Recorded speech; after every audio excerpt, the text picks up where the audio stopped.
so I'm familiar with some of the operations that the state undertakes for veterans issues. We have a membership, and I have a brief statement to read, and as well as a couple of points to make, and then we'd be happy to answer any questions if that's all right. Yes, please do. Thank you, Ms. Agudosi.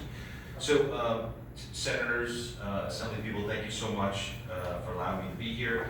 Ms. Agudosi, honorable members, thank you so much for allowing me to give testimony today in the disparity of procurement in the state of New Jersey. I'm also handing out a copy of my brief statement, so you have it on record. My name is Colonel Jeff Cantor, and I represent, as of today, 662 members of the New Jersey State Veterans Chamber of Commerce. In the 32 years I spent in the military, I was always taught to deliver the bottom line up front. So here it is. The procurement system is rigged, complicated, and doomed for failure to so many veteran business entities, as well as other diverse business entities in our state.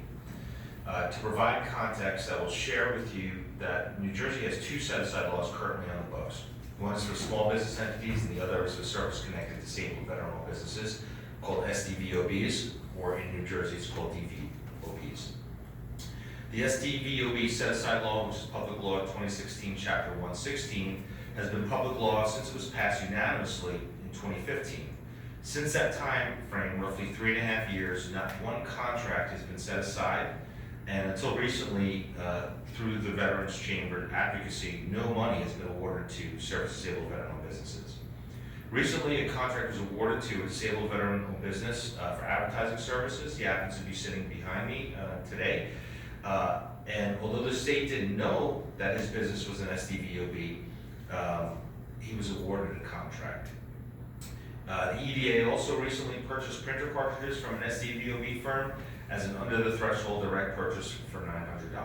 So to date, that's the extent of the business that disabled veteran or veteran-owned businesses have had in the state of New Jersey. There are many issues affecting veteran procurement in the state that I would like to share. There are many states that have implemented SDVOB set-aside laws. New York State, which we just heard from the MTA, has done a very good job implementing their program and currently awards $56 million to service-disabled veteran-owned businesses, and has increased their spends by over 250% year after year.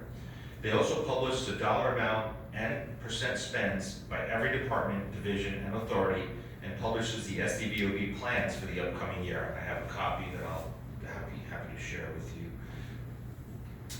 This represents total transparency in government, which is what New Jersey should strive for. I know that Ms. Agudosi would like to implement a report card on diverse spends. We spoke about this personally, and we at the New Jersey State Veterans Chamber of Commerce fully support that endeavor. Very few people serve in the military, and even fewer people come back to start businesses. Even fewer are rated as disabled veterans who start businesses. To that end, the current law on the books, which requires 3 qualified bidders for any RFP, or invitation to bid, pretty much ensures that an SDVOB will never get a contract. When the New Jersey State Veterans Chamber of Commerce started, there were 26 disabled veteran firms certified in the state of New Jersey. As of yesterday, there are now 65 through our advocacy. This is a very low number, and as a result, there is likely not 3 qualified bidders in any one industry to compete for a contract. That means that the contract cannot be set aside for an SDVOB, which means a 3% set-aside law is worthless to this community. New York State and the federal government and many other states around us adhere to a two-bidder rule, which gives them great success on awarding set-aside contracts. This would require legislation to change the amount of eligible bidders in this group. But what I would offer to you is that many other states, what they do is they've implemented a price preference law because of the lower number of businesses.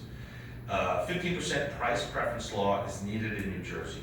This would allow disabled veteran-owned businesses to compete in the open bid process. States like Michigan and Connecticut have already implemented these laws and have seen success. If the lowest bidder on a project is $100,000 and a service-disabled firm comes in at $112,000 under a 15% price preference law, it would mean that the disabled veteran-owned firm is still the lowest technical bidder. Since we're not talking about a lot of businesses, right now the number is 65, this would have a positive impact on the disabled veteran business community, and minimal risk or negative impact in the business community at large. We are requesting that New Jersey institute a price preference law in our state and to make it fair for disabled veteran-owned businesses. The system is very complicated to navigate.